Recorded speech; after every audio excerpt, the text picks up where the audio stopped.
नमस्ते, मैं हूं किशोर अजवाणी। सुशांत सिंह राजपूत की मौत की खबर 14 जून को एक त्रासदी बनकर आई थी। वो अब ऐसी पहेली बन चुकी है जिसको सुलझाने के लिए जितने सुराग सामने आते हैं, पहेली उतनी ही उलझ जाती। सुशांत के परिवार का आरोप है कि उनको रिया ने फंसाया और मौत की दहलीज पर पहुंचाकर छोड़ दिया। बिहार पुलिस इसी नजरिए से जांच करने मुंबई गई थी। वो मुंबई से पटना लौटी तो अचानक ऐसे सुराग सामने आए जिनसे रिया चक्रवर्ती और सुशांत के आखिरी दिनों के रिश्तों की उलझन और गहरी हो गई। ये बात तो खुद रिया ने सुप्रीम कोर्ट में दाखिल अपनी याचिका में ही कबूल कर ली थी कि सुशांत के साथ वो 8 जून तक लिव इन रिलेशनशिप में थी। अब सुशांत और रिया के फोन कॉल के रिकॉर्ड सामने आए जिनसे पता चलता है कि 8 जून को रिया ने सिर्फ सुशांत का घर नहीं छोड़ा था, बल्कि उनसे सारे संपर्क भी तोड़ लिए थे। जो रिया 1 साल तक सुशांत के साथ साया बनकर रह रही थी, उन्होंने 8 जून के बाद सुशांत का फोन नंबर ब्लॉक कर दिया। 8 जून को सुशांत और रिया के बीच ऐसा क्या हुआ था कि रिया को उनसे बात करना भी गवारा नहीं था? इसका जवाब किसी के पास नहीं। सुशांत के घर में ऐसे लोग 14 जून तक थे जो रिया के भी बेहद करीबी थे। क्या रिया और सुशांत के बीच किसी और के फोन से संपर्क हुआ था? इसका जवाब अभी सामने नहीं आया। सूत्रों के हवाले से एक और जानकारी सामने आई, वो ये कि रिया के साथ लिव इन रिलेशनशिप में रहने के दौरान सुशांत घर के बढ़ते खर्चों से परेशान थे। दावा यह किया जा रहा है कि सुशांत ने इस बारे में अपने दोस्त और क्रिएटिव मैनेजर सिद्धार्थ पिठानी से बात की थी। सिद्धार्थ पिठानी को ही उन्होंने बढ़ते खर्चों की वजह पता लगाने को कहा था। इस पर सिद्धार्थ ने सुशांत को बताया था कि घर के खर्चों के बारे में सारे फैसले तो रिया ही करती है। सुशांत ने सिद्धार्थ के सामने ही रिया से इस बारे में बात भी की थी, लेकिन सामने जवाब देने के बजाय रिया उनको कमरे में ले गई और वहां से जब सुशांत और रिया बाहर निकले तो सुशांत ने सिद्धार्थ को 2 टूक कहा कि वो उनके और रिया के मामलों से दूर ही रहे।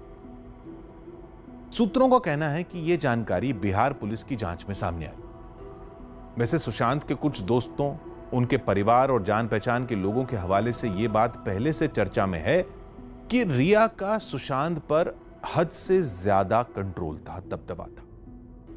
रिया के फैसलों पर सुशांत अगर कभी कोई सवाल पूछते भी थे तो वो उन्हें अकेले में समझा देती और सुशांत आंख मूंद कर रिया की बात मान लेते। सुशांत का परिवार यह शक जता चुका है कि रिया उनको ब्लैकमेल कर रही थी। पटना में सुशांत के पिता ने जो एफआईआर दर्ज कराई थी उसमें भी यह बात लिखी।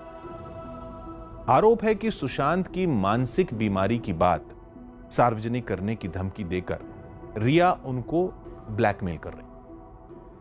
हालांकि सुशांत की मौत के बाद फिल्म इंडस्ट्री के कई लोगों ने दावा किया कि उनको सुशांत की दिमागी बीमारी के इलाज की जानकारी पहले से थी। सुशांत के जीजा ने मुंबई पुलिस को जो व्हाट्सएप मैसेज भेजे थे, उनसे लगता है कि सुशांत के परिवार को भी इसके बारे में भनक लग चुकी थी। ऐसे में सुशांत को दिमागी बीमारी के नाम पर ब्लैकमेल करने की बात थोड़ी खटकती। तो क्या कुछ और राज था जिसे सुशांत हर हाल में छिपाए रखना चाहते थे? इस सवाल का जवाब मुंबई पुलिस तो अब तक ढूंढ नहीं पाई। बिहार पुलिस की जांच भी बिखरी कड़ियां जोड़ नहीं पाई, क्योंकि उसका ज्यादातर वक्त तो मुंबई पुलिस के साथ अधिकारों के टकराव में खर्च हो गया। अब सीबीआई जांच से ही लोगों को उम्मीद है कि सुशांत की मौत का सच सामने आ पाएगा। बिहार में दर्ज एफआईआर से सीबीआई जांच की सिफारिश मंजूर होने तक यह मामला थोड़ा और पेचीदा भी हो गया। सुशांत के पिता ने रिया चक्रवर्ती, उनके परिवार और कुछ करीबी सहयोगियों पर सुशांत को आत्महत्या के लिए मजबूर करने का केस दर्ज कराया था। अब सुशांत के पिता के वकील ने इसे हत्या का मामला बता दिया। उनका दावा है कि 14 जून को सुशांत का शव जिस हालत में मिला था और जिन हालात में मिला था वो आत्महत्या की कहानी पर शक पैदा करने के लिए काफी। उस कमरे में न तो बेड खिसकाया गया, न कोई स्टूल या ऐसी कुर्सी थी। फिर सुशांत ने फांसी कैसे लगा? फांसी लगा भी ली तो अगर उनका पैर बेड पर था तो फंदा इतना कैसे कस गया कि उनकी मौत हो गई? सुशांत की मौत पर ऐसे कई सवाल उठाए जा रहे हैं जिन पर कांग्रेस के नेता और देश के नामी वकील अभिषेक मनु सिंघवी ने एक ट्वीट किया। उन्होंने लिखा कि सुशांत की मौत को हत्या बताना या हत्या की आशंका को खारिज करके इसे आत्महत्या मान लेना, दोनों तरह की बातें ठीक नहीं। बेहतर होगा कि जांच होने दी जाए और पूरी सच्चाई सामने आए। जाहिर है कि सुशांत की मौत से जुड़े कई सवालों के जवाबों से अभी रहस्यों का पर्दा उठना बाकी है। मशहूर फिल्मकार और गीतकार गुलजार ने लिखा था कि अभी ना पर्दा गिराओ ठहरो, अभी ना पर्दा गिराओ ठहरो कि दास्तां आगे और भी है। अभी तो टूटी है कच्ची मिट्टी, अभी तो बस जिस्म ही गिरे हैं, अभी तो किरदार ही बुझे हैं, अभी सुलगते हैं रूह के गम, अभी धड़कते हैं दर्द दिल के, अभी तो एहसास जी रहा है।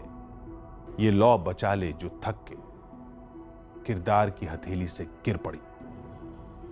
ये लौ बचा लो, यहीं से उठेगी जुस्तजू फिर बगुला बनकर।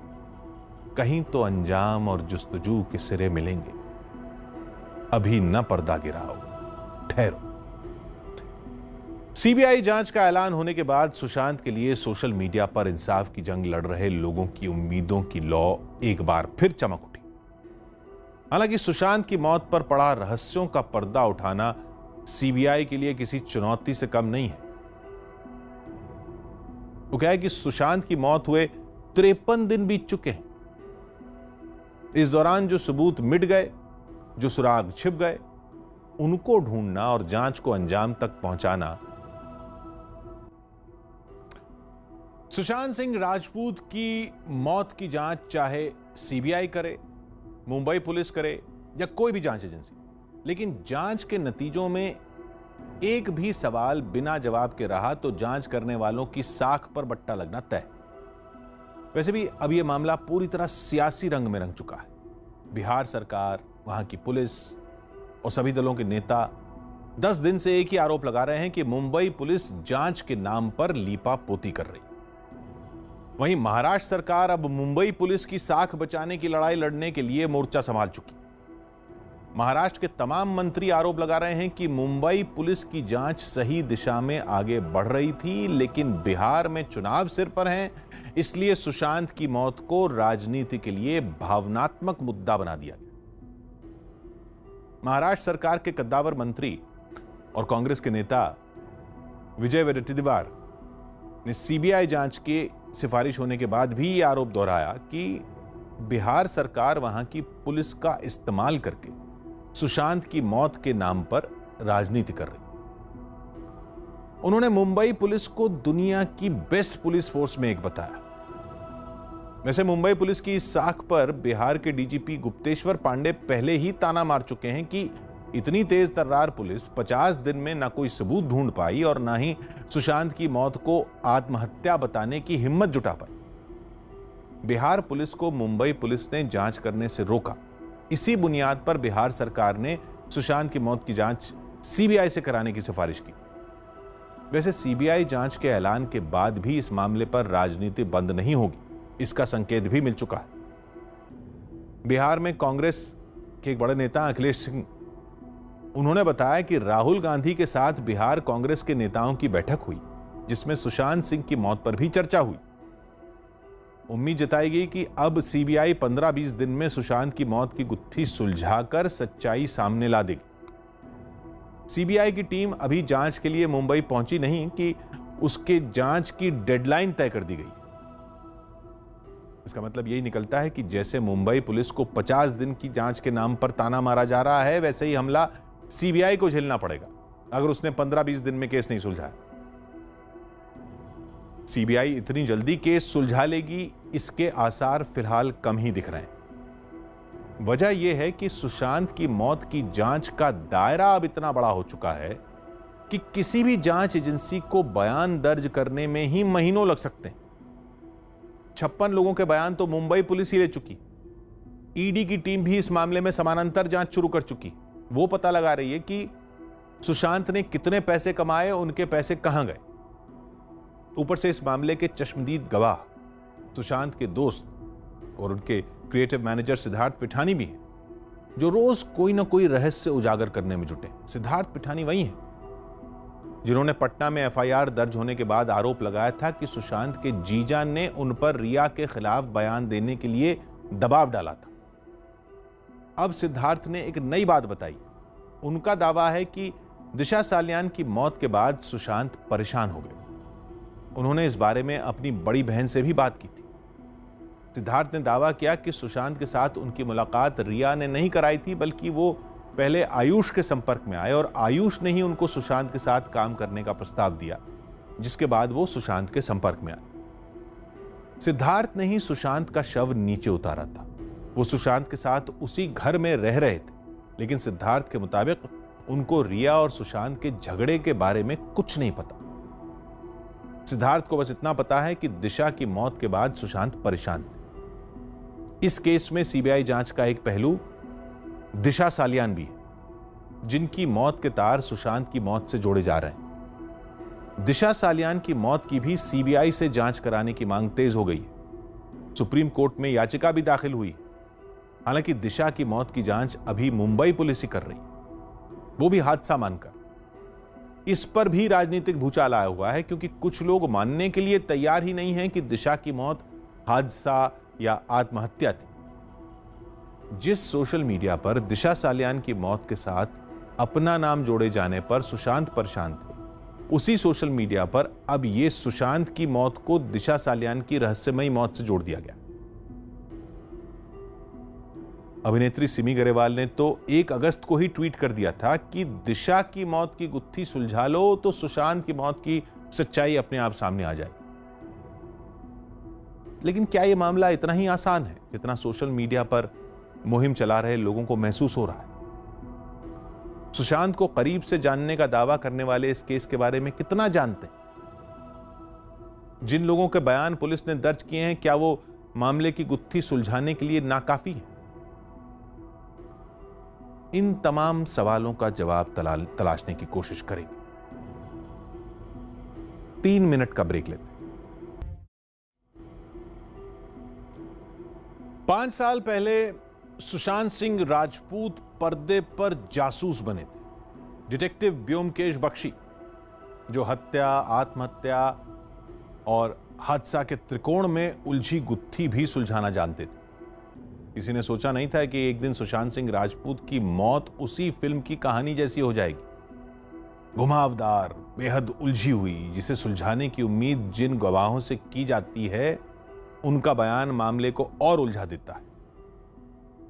अब तक सुशांत के जितने परिचितों के बयान सामने आए हैं, उनकी बातों से यह उलझन बढ़ गई है कि सुशांत किस बात से परेशान थे। माना जा रहा है कि उनकी मौत का सच इसी सवाल के जवाब में छिपा है। इसलिए एक बार फिर हम आपको सिलसिलेवार ढंग से बताते हैं कि अब तक इस बारे में कितनी तरह की कहानियां सामने आ चुकी। सुशांत की मौत की खबर आने के बाद यह दावा किया गया कि वो फिल्म इंडस्ट्री की गिरोहबंदी से परेशान थे। उनको डर था कि उनका करियर खत्म करने की कोशिश की जा रही। इसी आधार पर मुंबई पुलिस ने अपनी जांच आगे बढ़ाई। तभी यह दावा किया जाने लगा कि वो डिप्रेशन में थे। लेकिन डिप्रेशन किस बात का? इस बात का जवाब किसी के पास नहीं था। पिछले साल उनकी 3 फिल्में रिलीज हुई थी, सोनचिड़िया, छिछोरे और नेटफ्लिक्स पर ड्राइव। इनमें छिछोरे ने तो बॉक्स ऑफिस पर 200 करोड़ से ज्यादा की कमाई भी की थी। दिल बेचारा की शूटिंग हो चुकी थी। कुछ और फिल्में भी सुशांत के पास थी, मतलब कि उनका करियर ठीक ही चल रहा था। पैसों की भी कोई किल्लत नहीं थी। इसीलिए सुशांत के डिप्रेशन की बात से न तो उनके घर वाले सहमत थे और न ही दोस्त। इसके बाद सुशांत के परिवार ने रिया चक्रवर्ती पर बेहद सनसनीखेज आरोप लगाया। जिसमें पैसा, साजिश, ब्लैकमेल, जादू टोना सब कुछ शामिल था। इन आरोपों की जांच शुरू होने से पहले ही सुशांत की मौत को उनकी पूर्व मैनेजर दिशा सालियान की मौत से भी जोड़ दिया गया। खुद मुंबई के पुलिस कमिश्नर ने बताया कि दिशा की मौत के बाद सुशांत इंटरनेट पर अजीबोगरीब चीजें ढूंढने लगे थे। वो कभी दिशा के बारे में सर्च कर रहे थे, तो कभी पेनलेस डेथ, दर्द रहित मौत के तरीकों के बारे में। सुशांत के दोस्त, उनके क्रिएटिव मैनेजर सिद्धार्थ पिठानी का बयान भी यही है कि वो दिशा की मौत से परेशान थे।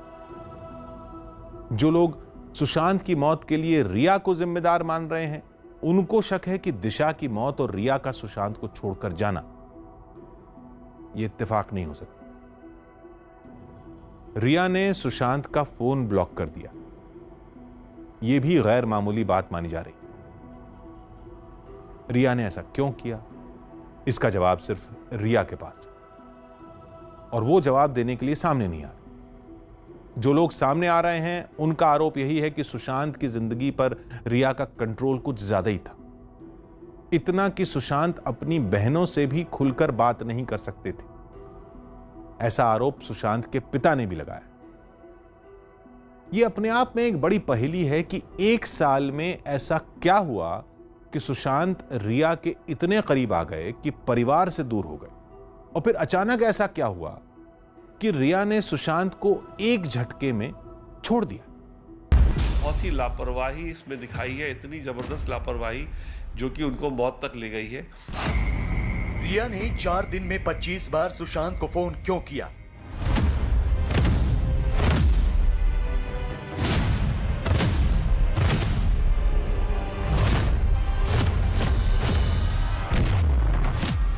न्यूज जब उनको पता चला, वो पूरा उनका बिहेवियर में बहुत चेंजेस आ चुके थे, क्योंकि that affected him a lot.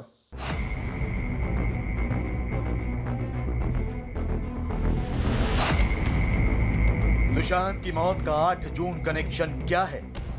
पर मिलने की कोशिश की थी 15-20 दिन के बाद, आई थिंक मानिए 1 महीने के बाद की थी, डेट याद नहीं है मुझे। तो फिर उसके बाद भैया से मिले तो वो जान ही नहीं दे रहे थे। दे देते थे नौकरों को, तो नौकर जाके शॉप से लेके आता था। सुशांत का यार बनाम रिया का राजदार।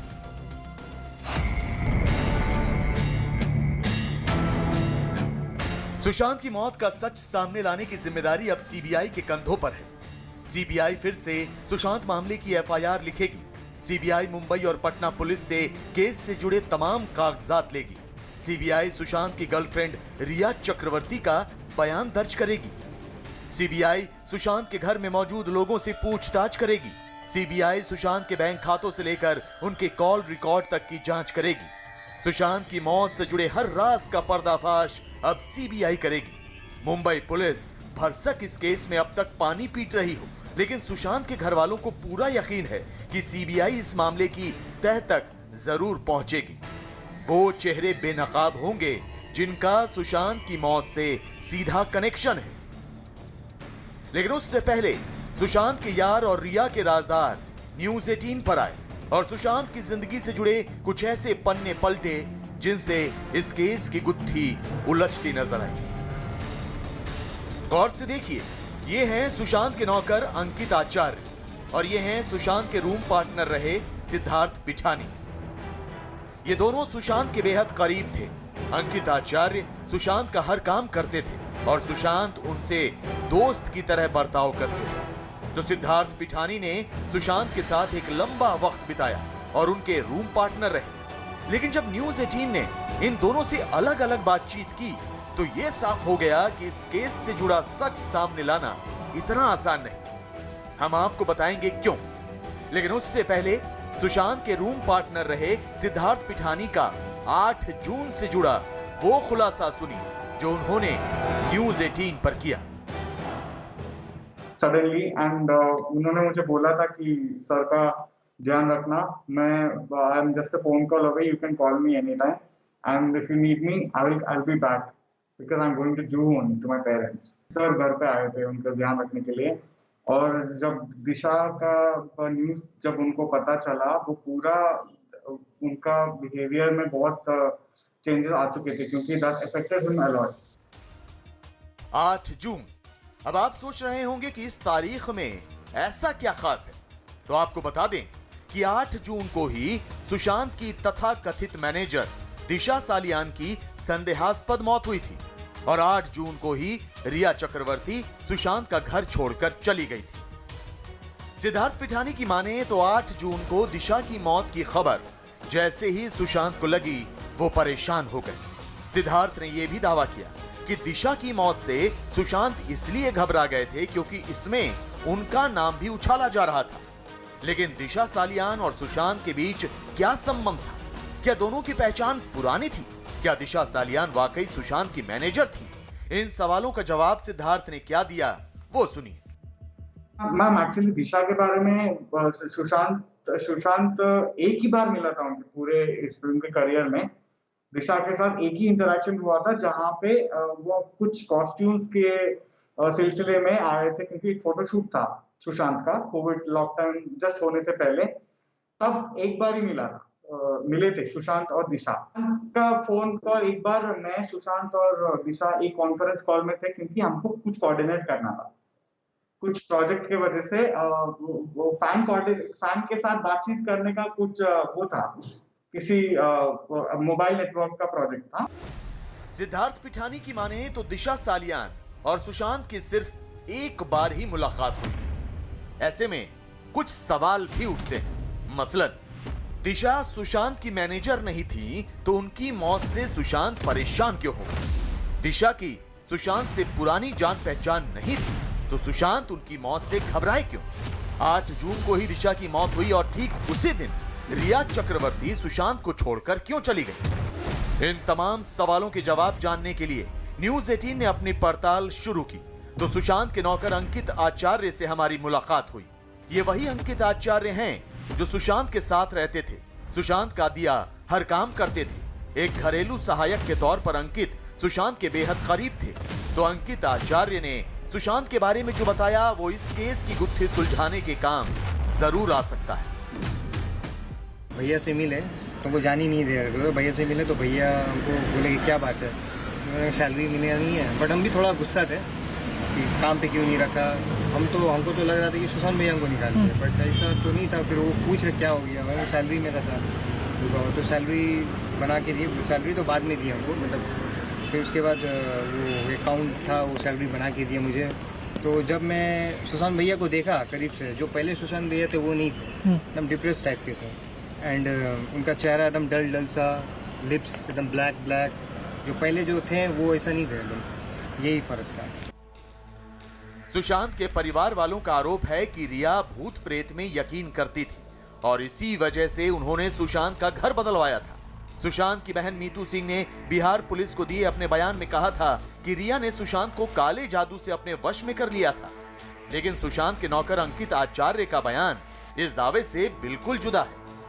सच बात है कि ये भूत प्रेत पे भैया विश्वास नहीं रखते थे। सुशांत भैया भूत प्रेत पे विश्वास नहीं रखते थे। वो भी एक ही विश्वास रखते, कर्मा पे विश्वास रखते हैं और कर्मा ही उनका पूजा है। वो भोलेनाथ का सबसे बड़ा भक्त है। और सबसे बड़ा बात कि वो महामृत्युंजय मंत्र सुनते थे हेडफोन लगा के, हम ही लगा के देते थे। तो सुबह सुबह मेडिटेशन भी करते थे, महामृत्युंजय सुनते थे, मतलब बहुत सारा करते थे। ये मामला कितना पेचीदा है इसका पता आपको चल गया होगा। तो आपको बता दें कि सुशांत के नौकर अंकित आचार्य और सुशांत के रूम पार्टनर सिद्धार्थ पिठानी के बयानों में विरोधाभास भी है। मसलन, अंकित की माने तो सुशांत कभी अपना कमरा लॉक नहीं करते थे, जबकि सिद्धार्थ पिठानी ने दावा किया है कि जिस दिन सुशांत ने खुदकुशी की उस दिन उनका कमरा अंदर से बंद था। वहाँ पे बैठा और मैं कुछ गाने सुन रहा था, वीडियोस देख रहा था। एग्जैक्ट मुझे याद नहीं मैं क्या एक्चुअली देख रहा था, लेकिन केशव आके मुझे बताते हैं कि सर का दरवाजा अंदर से बंद है। तो तब से लेके हमने बहुत कोशिश करी कि सर को हम लोग ये इसमें थे कि विचार में थे कि सर अंदर शायद सो रहे होंगे या फिर उनको मूड ऑफ होगा, उनको स्पेस चाहिए होगा हमसे, इसलिए वो रिप्लाई नहीं कर रहे हैं। इसीलिए हम लोग उनको बीच बीच में रुक रुक के हम उनको नॉक कर रहे थे। हम लोग बाहर से आवाजें दे रहे थे सर को, सर सुशांत सर प्लीज दरवाजा खोल दो, प्लीज एक बार दरवाजा खोल दो, दरवाजा खोल के सो जाओ। फिर मैंने अपने फोन से सर को फोन करा। बहुत कर ही नहीं सकते थे क्योंकि मैं जानता हूँ उनको। और रूम जो लॉक करते थे कि वो रूम लॉक कभी करते नहीं थे। जब सोते थे रूम कभी लॉक करनी थे। जब पूरा खून हो गया सोने भीतर से लॉक हो गया, वो लॉक कभी करके नहीं सोए। क्योंकि मैं जब से था, जब वो रूम लॉक नहीं करते थे, ऐसे खोल के छोड़ के सो जाते थे, क्योंकि हमको भी आना पड़ता था रूम में सोने के लिए उनके साथ साइड में। तो वो कभी रूम लॉक करके सोते नहीं थे, उनका आदत ही नहीं था। सुशांत को करीब से जानने वालों के बयान जाहिर करने के लिए काफी है कि दाल में कुछ तो काला है। सुशांत की मौत से जुड़ा कोई ऐसा सच जरूर है जो अब तक सबकी नजरों से दूर है। बिहार पुलिस की टीम इसी सच को बाहर लाने के लिए मुंबई गई थी, लेकिन अब वो वापस लौट गई है। सीबीआई ने केस को सुलझाने का बीड़ा उठा लिया है। ऐसे में सुशांत के फैंस को उम्मीद है कि बहुत जल्द दूध का दूध और पानी का पानी हो जाएगा। सुशांत के परिवार का आरोप है कि उनकी मौत का राज रिया चक्रवर्ती के साथ रिश्तों में ही छिपा है। वो रिश्ता जो दोस्ती से शुरू हुआ, प्यार में बदला, फिर कारोबारी भी हो गया। सुशांत का घर रिया ही चला रही थी। सुशांत के घर कौन नौकरी करेगा कौन नहीं, ये रिया तय करती। ऐसा दावा सुशांत के पुराने सहयोगियों और घरेलू कर्मचारियों ने किया।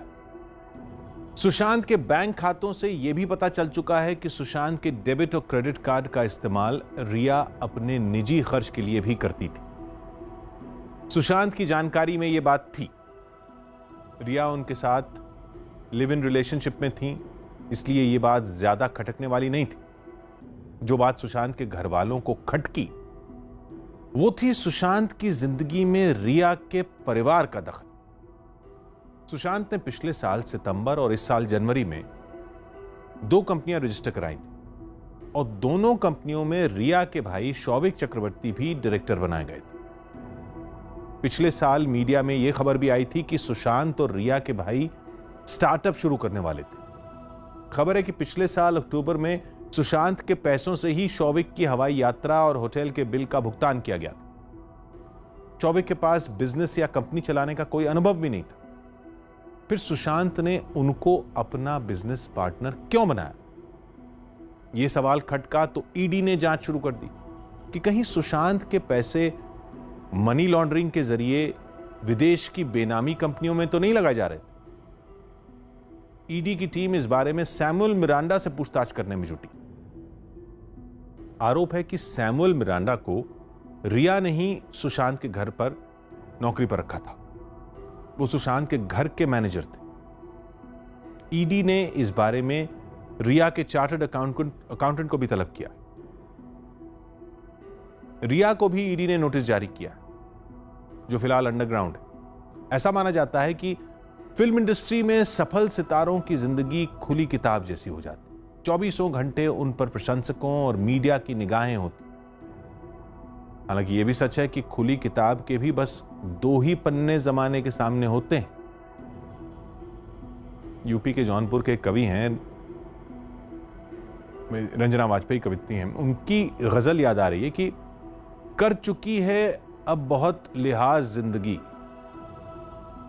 मांग रही किए का हिसाब जिंदगी, थे ख्वाब तुम्हारे वो मगर आंखें मेरी, थे ख्वाब तुम्हारे वो मगर आंखें हमारी, डाल गई प्यार पर हिजाब जिंदगी, मोड़ खुल गए हैं नुमाया है रास्ते, बन गई है एक खुली किताब जिंदगी। सुशांत और रिया के रिश्तों की किताब का सच भी यही है। जितने पन्ने खुले हैं उसे कहीं ज्यादा का हिसाब अब सुशांत की मौत मांग रही, जिसके लिए ईडी के सवालों का पुलिंदा भी तैयार हो चुका है।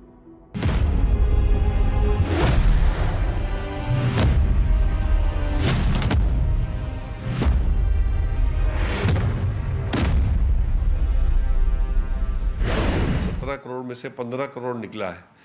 अब यह भी पता चल रहा है कि ज़्यादातर कैश विड्रॉल हुआ है, ऑफिस के खर्चे के नाम पे कैश विड्रॉल हुआ है। फिर रिया ने शायद कुछ प्रॉपर्टी परचेज की है।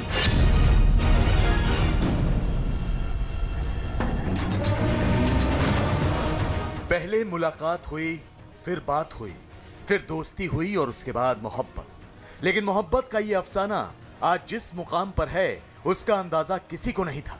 रिया चक्रवर्ती कटघरे में खड़ी नजर आ रही हैं। सीबीआई की पूछताछ से बचने के लिए कानूनी दांवपेच आजमाने की कोशिश कर रही हैं, तो दूसरी तरफ सुशांत के परिवार वाले हैं जो अब भी रिया को सुशांत की मौत का कसूरवार ठहरा रहे हैं। वो सवाल पूछ रहे हैं कि मुसीबत की घड़ी में रिया सुशांत को छोड़कर क्यों चली गई? सुशांत का बैंक अकाउंट खाली कैसे हो गया? एक हंसता खेलता इंसान अचानक डिप्रेशन में कैसे चला गया? इन तमाम सवालों के जवाब अब सीबीआई तलाशेगी। लेकिन उससे पहले प्रवर्तन निदेशालय यानी ईडी रिया से पूछताछ करेगी, जिसके लिए सवालों की फहरिस्त भी तैयार कर ली गई है। न्यूज 18 को मिली एक्सक्लूसिव जानकारी के मुताबिक ईडी रिया से 3 चरणों में पूछताछ करेगी। पहले चरण में रिया की व्यक्तिगत जानकारियां मांगी जाएंगी। दूसरे चरण में रिया की व्यवसायिक यानी आय से जुड़ी जानकारियां मांगी जाएंगी। तीसरे चरण में सुशांत आत्महत्या केस से जुड़ी जानकारियां इकट्ठा की जाएंगी। रिया से पूछा जाएगा कि वो सुशांत के संपर्क में कैसे और कब आई, सुशांत के साथ लिव इन में रही तो कब से और कहां रही, सुशांत के घर पर रिया के घर वाले कब से और कौन कौन आते थे, क्या रिया सुशांत के व्यवसायिक गतिविधियों से जुड़ी हुई थी, सुशांत ने क्या रिया को बैंक खाते ऑपरेट करने की इजाजत दी थी, क्या सुशांत ने पिछले 6 महीनों के दौरान रिया को कोई गिफ्ट दिया है। मौत हुई और जब मुंबई पुलिस नहीं कर रही थी सही दिशा में इन्वेस्टिगेशन या इंक्वायरी, तब हमने पता करवाया अकाउंट के बारे में, तो पता चला कि 17 करोड़ में से 15 करोड़ निकला है। अब ये भी पता चल रहा है कि ज़्यादातर कैश विड्रॉल हुआ है, ऑफिस के खर्चे के नाम पे कैश विड्रॉल हुआ है। फिर रिया ने शायद कुछ प्रॉपर्टी परचेज की है। क्रिमिनल ब्रीच ऑफ ट्रस्ट करके जो भी पैसा सुशांत सिंह राजपूत का निकाला उसको लेजिटिमाइज करना चाह रही हैं किसी तरह से, और उसको अगर कोई प्रॉपर्टी खरीद रही है तो वो प्रॉपर्टी सारी जब्त हो सकती है ईडी के द्वारा। रिया चक्रवर्ती पर सुशांत के परिवार वाले गंभीर आरोप लगा रहे हैं, तो बिहार पुलिस को इस केस की तफ्तीश में प्यार, पैसे और धोखे से जुड़े कई राज भी पता चले। बिहार पुलिस की जांच में सामने आया है कि अचानक घर के बढ़ते खर्च से सुशांत काफी परेशान थे। बिहार पुलिस से मिली जानकारी के मुताबिक सुशांत ने घर के बढ़ते खर्च के बारे में सिद्धार्थ पिठानी से बात की थी। सुशांत ने सिद्धार्थ को बैंक बैलेंस की जांच करने और इसके बारे में जानकारी देने को कहा था।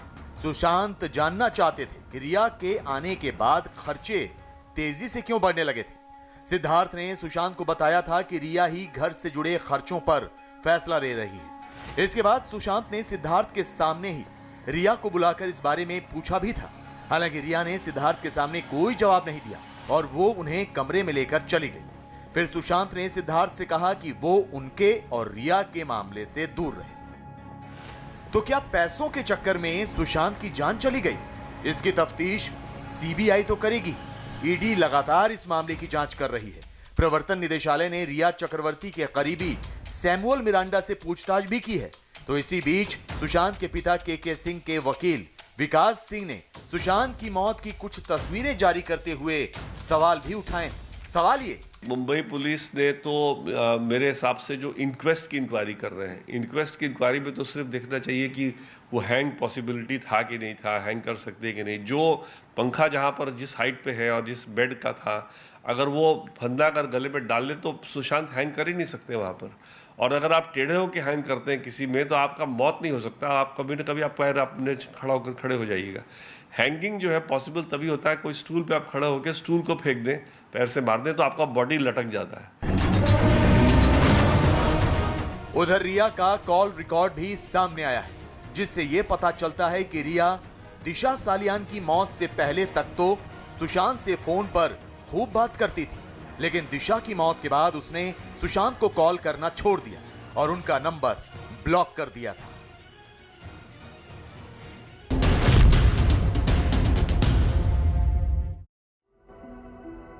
लेबनान की राजधानी बेरूत में एक दिन पहले हुए धमाकों की गूंज अब तक सुनाई दे रही।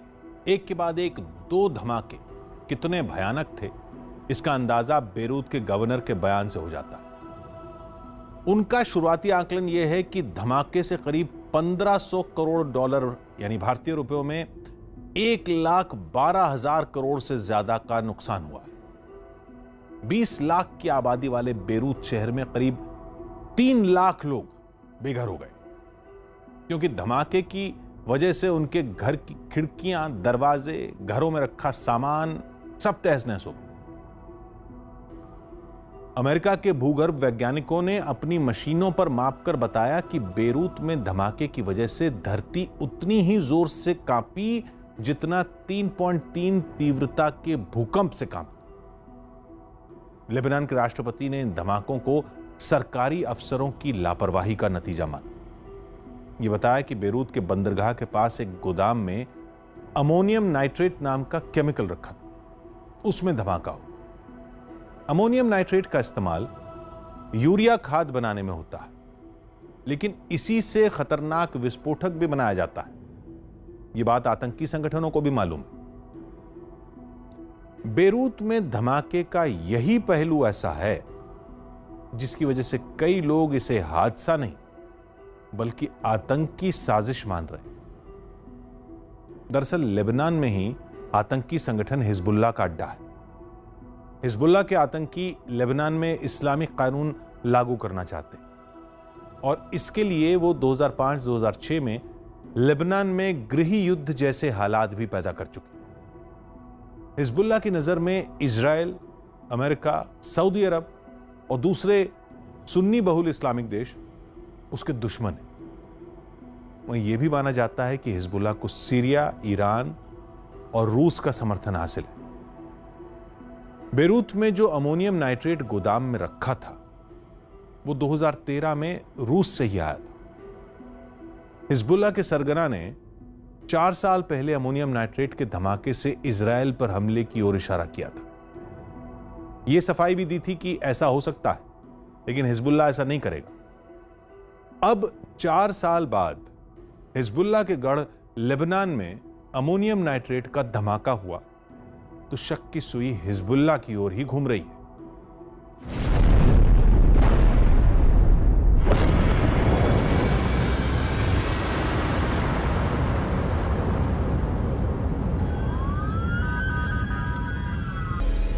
अगस्त 1945, 4 अगस्त 2020।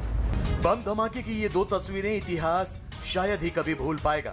पहली तस्वीर दूसरे विश्व युद्ध के दौरान जापान के हिरोशिमा पर हुए परमाणु हमले की है, जिसमें धमाके के फौरन बाद 80,000 लोगों की मौत हो गई थी। दूसरी तस्वीर हिरोशिमा हमले के 75 साल बाद यानी 4 अगस्त 2020 की है, जब लेबनान की राजधानी बेरूत में दिल दहला देने वाला धमाका हुआ। इन दोनों धमाकों के बाद का मंजर काफी मिलता जुलता है। यही वजह है कि बेरूत धमाके को लेकर नई नई थ्योरी सामने आ रही है। लेबनान की राजधानी बेरूत में 4 अगस्त को हुए धमाके के सदमे से दुनिया अब भी बाहर नहीं आ सकी है, ना ही बेरूत में अब तक जिंदगी पटरी पर आई है।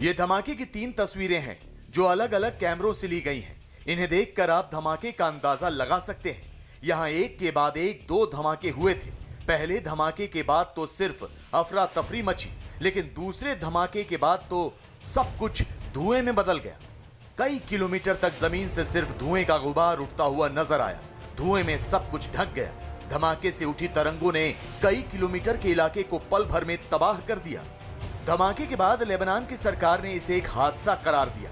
सरकार ने दावा किया कि बंदरगाह के पास बने एक गोदाम में 3000 टन विस्फोटक रखा हुआ था, जिसमें धमाका होने से इतनी बड़ी त्रासदी हुई है। यौम हज़ीन, बेरूत मनकूबा, लुबनान मुसाबुन बिकारिसा, नाम इन्नहा कारिसतुन वतनियतुन कुबरा। लेबनान की सरकार भले ही धमाके को एक हादसा बता रही हो, लेकिन दुनिया में एक बड़ा तबका इसे हादसा मानने को तैयार नहीं। इसे लेकर नई नई थ्योरी सामने आ रही है। पहली थ्योरी के मुताबिक यह हादसा आतंकी संगठन हिजबुल्लाह के गोदाम में हुए धमाके से हुआ है। इस दावे को हवा देने वालों का कहना है कि आतंकी संगठन हिजबुल्लाह ने एक गोदाम में विस्फोटक जमा किए थे, जिसका इस्तेमाल इजराइल के खिलाफ किया जाना था। लेबनान हमले को लेकर इस तरह का दावा इजराइल के समर्थन करने वाले गुट कर रहे हैं। इसके पीछे वो ठोस कारण भी बता रहे हैं। इस तरह के दावा करने वालों का कहना है कि हिजबुल्लाह के नेता ने इजराइल पर ठीक इसी तरह का हमला करने की धमकी 2 साल पहले दी थी। इजराइल के हैफा बंदरगाह पर अमोनिया रखी है और वहां 15,000 टन जहरीली गैस है।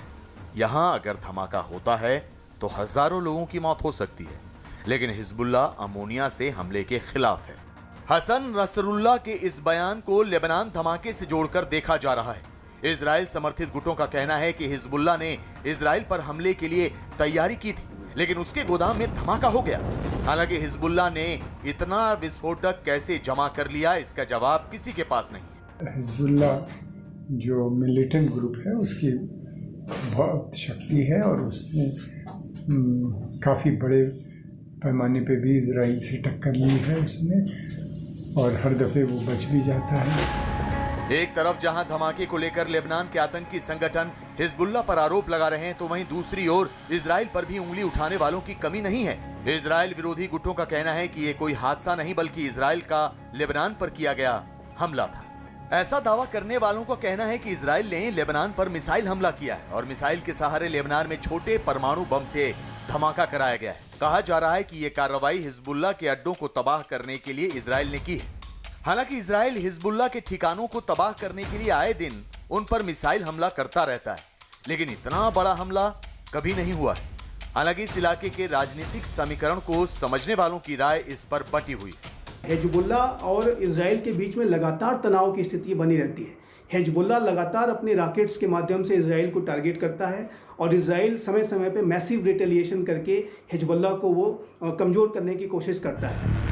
बेरूत धमाके को इजराइल का हमला बताने वाले इजराइल के प्रधानमंत्री बेन्यामिन नेतन्याहू का संयुक्त राष्ट्र में दिया एक भाषण सबूत के तौर पर पेश कर रहे हैं। यही वो तस्वीर है जिसे लेबनान धमाके को इजराइल का हमला बताने वाले संगठन दिखा रहे हैं। ये तस्वीर इजराइल के प्रधानमंत्री बेन्यामिन नेतन्याहू की है, जिसमें वो संयुक्त राष्ट्र के मंच पर भाषण दे रहे हैं और उनके हाथ में एक तस्वीर है। इजराइल विरोधी गुटों के मुताबिक नेतन्याहू तस्वीर में जिस जगह को दिखा रहे हैं ठीक उसी जगह पर विस्फोट हुए हैं। इन लोगों का दावा है कि नेतन्याहू ने इस जगह पर हमला करने की धमकी संयुक्त राष्ट्र के मंच से दी थी। जांच में सामने आया है कि यह तस्वीर सही है, लेकिन इस पर किया जा रहा दावा गलत है। सच्चाई यह है कि नेतन्याहू ने 2018 में यूएन में दिए गए भाषण के दौरान बेरूत का मैप दिखाया था। इस नक्शे की मदद से उन्होंने बेरूत में हिजबुल्लाह के ठिकाने भी दिखाए थे। यही नहीं, उन्होंने बेरूत में हिजबुल्लाह के हथियारों के अड्डे दिखाए थे। लेकिन नेतन्याहू ने जिन जगहों को दिखाया था वहां से धमाका काफी दूर हुआ है।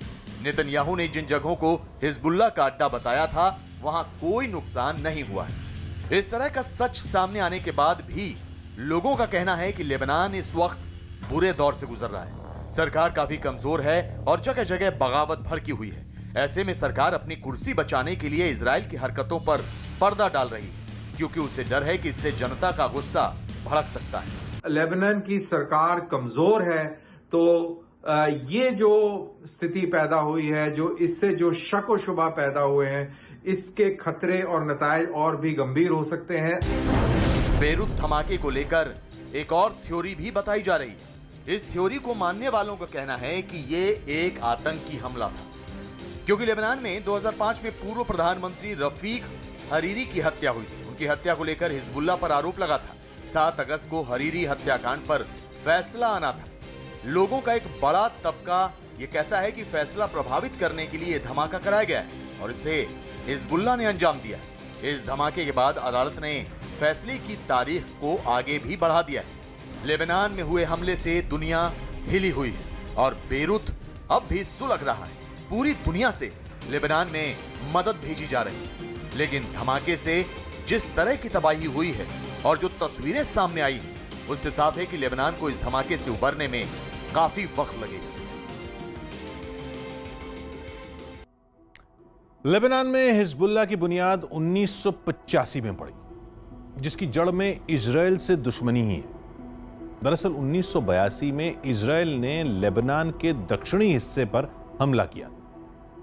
लेबनान ने दावा किया कि हमले के बाद उसकी जमीन के एक हिस्से पर इजराइल ने कब्जा कर लिया। इसी के विरोध में हिजबुल्लाह के लड़ाकों ने दक्षिणी लेबनान में छापामार युद्ध शुरू कर दिया।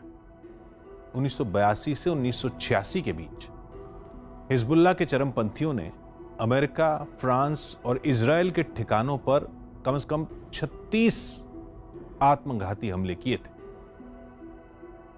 जिनमें 600 से ज्यादा 659 लोग मारे गए थे। ये हमले सिर्फ लेबनान तक सीमित नहीं थे, बल्कि पश्चिम एशिया से यूरोप के शहर हिजबुल्लाह के निशाने पर थे। लेबनान की राजधानी बेरूत भी हिजबुल्लाह के निशाने पर रही। बेरूत में बम धमाके करना हिजबुल्लाह के लिए कभी मुश्किल नहीं रहा। वहां 14 फरवरी 2005 को सड़क किनारे एक धमाका हुआ था, जिसमें लेबनान के पूर्व प्रधानमंत्री रफीक हरीरी समेत 21 लोगों की मौत हो गई। इस मामले की जांच संयुक्त राष्ट्र संघ के विशेष जांच ट्रिब्यूनल ने की और हिजबुल्लाह को इसका जिम्मेदार ठहराया गया। उस मुकदमे का फैसला आने से ठीक पहले बेरूत में जो धमाके हुए, उससे लेबनान ही नहीं बल्कि पूरी दुनिया के होश उड़ गए। ये सोचकर ही सुरक्षा एजेंसियों के पसीने छूट रहे हैं कि अगर दुनिया भर में फैले आतंकी संगठनों ने धमाके का यह फॉर्मूला आजमाना शुरू कर दिया तो क्या होगा। सबसे ज्यादा खतरा सीरिया और पाकिस्तान में महसूस हो रहा है, जहां आतंकियों और कट्टरपंथी संगठनों की नजर एटम बम हथियाने पर है। बेरूत में जो धमाके हुए वो छोटे मोटे परमाणु हमले जैसे ही थे। अंदेशा जताया जा रहा है कि इस धमाके से निकली जहरीली गैस लंबे समय तक असर दिखा सकती। ऐसे में अब दुनिया के सामने नई चुनौती आतंकी संगठनों को अमोनियम नाइट्रेट से दूर रखने की।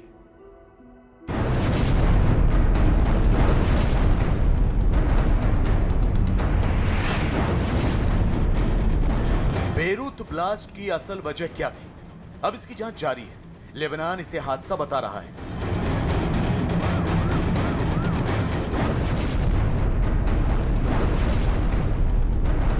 लेकिन अमेरिका के राष्ट्रपति डोनाल्ड ट्रंप का मानना है कि ये एक हमला था, हालांकि उन्होंने इसकी कोई वजह नहीं बताई। But whether it was a bomb intentionally set off, it ended up being a bomb.